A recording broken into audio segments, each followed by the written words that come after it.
Surfing usually involves the use of a God-made wave, but there are places where a man-made wave can provide some great surfing action. And one of those places is along the edges of the Houston Ship Channel as it cuts through Galveston Bay. When finding a good place to surf God-made waves, a surfer looks for a sharp transition from deep to shallow water, and that same rule applies when surfing man-made waves from tankers. If you can find a place close to the Houston Ship Channel where it transitions from the 50-foot ship channel up to 5-foot depth or less, you will probably find some pretty large waves. Another factor to consider is the speed and hull design of the ship, and you can see a visible wake coming from that ship. That's going to make a surfable wave somewhere, and you can see the wave breaking on the front of that ship. If you can see that, then you know you're going to have a surfable wave when it reaches shallow water. Some other things to consider also are the tides. A low tide is better than a high tide, and wind. A light wind, 5 to 10 miles per hour or less, is ideal.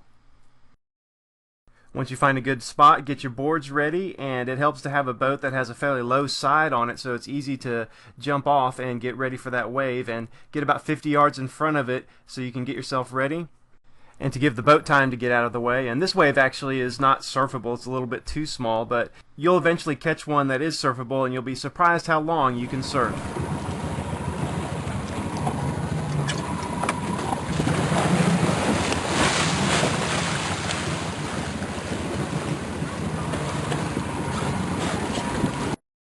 Now, one thing surprising about tanker surfing is the wave that Kenny and Ashley are riding here is made by that ship that's way off in the distance now. And that's usually the case because it takes a while for that wave to reach shallow water.